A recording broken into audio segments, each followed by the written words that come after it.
웃음소, 속리, 감출장, 칼도, 소리장도 웃음 속에 칼을 감추고 있음. 겉으로는 웃으며 다정하게 대하지만 속으로는 악의를 품은 사람을 이르는 말. 중국 당나라 고종 시기 황금빛 궁전에 사람 좋은 미소를 짓는 사내가 하나 있었어요. 바로 이이부라는 사내로 그는 겉으로 보기에는 꼭 부드러운 목화솜 같은 사람이었지요. 그의 입에선 꿀이 뚝뚝 떨어지고 눈은 반달 모양으로 휘어졌으며 말끝마다 허허 하하가 달려 있었거든요. 그가 지나가면 사람들은 기분이 좋아졌고 그의 웃는 얼굴을 보면 안심을 하곤 했어요. 그의 실체를 알기 전까지는 말이죠. 사실 이이부가 정말로 친절한 사람은 아니었거든요. 그의 소매 속에는 항상 반짝이는 칼 한 자루가 숨어 있었어요. 그는 누가 자신보다 똑똑해 보인다 싶으면 그 사람의 신발 속에 뱀을 몰래 넣어두고 누가 자신보다 인기 있어 보이면 그 사람의 차에 독을 살짝 섞어두는 그런 재주꾼이었지요. 이렇게 겉으로는 온화하고 유순한 반면에 속으로는 권모술수에 능했던 그는 무엇보다도 정치 감각이 정말 출중했어요. 당시 고종은 즉위 초기 자신의 정치 기반이 약해 원로 대신들의 영향력에 쉬이 휘둘리곤 했는데 이이부는 고종이 이런 상황을 불편해한다는 것을 간파하고는 원로 대신들을 교묘하게 비판하며 고종의 정치적 불만을 대변해 주었어요. 동시에 자신은 황제만을 위하는 충직한 신하인 척하며 고종을 치켜 세웠지요. 그는 정적에게는 무자비하면서도 고종의 앞에서는 늘 웃고 부드럽게 말하며 결코 자신의 가면을 벗지 않았고 결국 고종은 그런 그를 순하고 믿을 만한 신하로 여겼지요. 이이부는 이렇게 고종의 신임을 발판 삼아 권력의 중심에 점점 다가섰어요. 여기에 더해 막강한 황후였던 측천무후의 신뢰까지 얻게 되면서 그의 입지는 그야말로 철옹성처럼 견고해졌죠.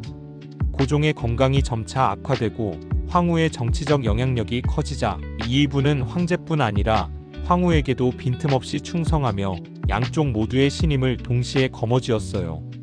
측천무후는 그를 자신의 뜻을 정확히 파악하고 망설임 없이 실행하는 실무형 인물로 각별히 총애했고 그 덕분에 이이부의 권세는 사실상 하늘을 찌를 듯 커졌지요.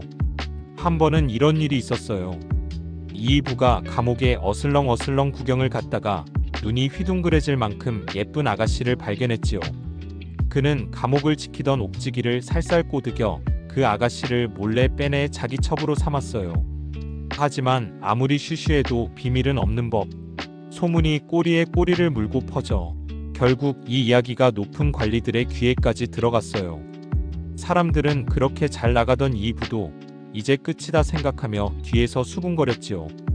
그런데 이때 불쌍한 옥지기가 혼자 목을 매달아 자결해버리고 말았어요. 그러자 이이부는 모든 죄를 죽은 옥지기에게 몽땅 뒤집어 씌웠답니다. 하지만 이 모든 뻔뻔하고 낯 뜨거운 일들이 벌어지는 동안에도 이이부는 여전히 부드러운 미소를 잃지 않았어요. 또 어느 날은 고종의 총애를 받던 수건이라는 후궁이 이이부의 딸을 황태자의 아내, 즉 태자비로 삼는 것에 반대 의견을 냈어요. 이에 이이부는 겉으로는 아무렇지 않은 듯 웃으며 행동했지만 얼마 후 수건이 저주의식을 행했다는 허위 사실을 꾸며내 황제에게 고했어요. 결국 이이부의 모략에 넘어간 황제는 수건을 폐위시켰지요. 하지만 이이부는 이 모든 치밀한 계략을 꾸미면서도 여전히 부드러운 미소를 잃지 않았답니다. 구당서의 이이부전에서는 이와 같은 이이부의 태도를 가리켜 다음과 같이 말하고 있어요. 이이부는 외모는 공손하고 태도는 온화했지만 속은 사납고 질투심이 많았다. 겉으로는 웃으며 부드럽게 대했으나 그 웃음 속에 칼을 숨기고 있어 사람들이 그의 속내를 헤아릴 수 없었다. 여기서 유래된 말이 바로 소리장도예요. 웃음 속에 칼을 감춘다는 뜻으로 겉으로는 웃으며 다정하게 대하지만 속으로는 악의를 품은 사람을 이르는 말이죠. 이후로도 이이부는 이와 같이 겉다르고 속 다른 태도로 뛰어난 중상모략질을 무기 삼아 날이 갈수록 점점 더 큰 권력을 손에 쥐었답니다.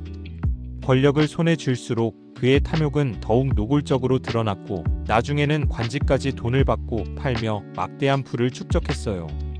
고종과 측천무후의 총애를 믿고 기고만장했던 것이죠. 하지만 이딴 탄핵 상소와 그가 임명한 인사들의 부패와 무능함이 도마에 오르자 결국 고종과 측천무후도 점차 그에게서 등을 돌리기 시작했어요. 특히 당시 병약한 고종을 대신하여 정치적 실권을 장악하고 있던 측천무후가 버리자 이이부는 순식간에 몰락하여 외직으로 좌천되었고 유배지에서 병을 얻어 쓸쓸히 죽음을 맞이했답니다. 그리고 사후에는 죄인의 예로 처리되며 모든 관직이 박탈되어 껍데기로나마 남아있던 명예도 완전히 잃고 말았어요. 도덕이나 실력보다도 권력자의 환심에 지나치게 의존하여 쌓은 권세가 얼마나 허망하고 부질없는 것인지를 잘 보여주는 역사적 사례지요. 소리장도, 웃음소, 속리, 감출장, 칼도 웃음 속에 칼을 감추고 있음. 겉으로는 웃으며 다정하게 대하지만 속으로는 악의를 품은 사람을 이르는 말. 소리장도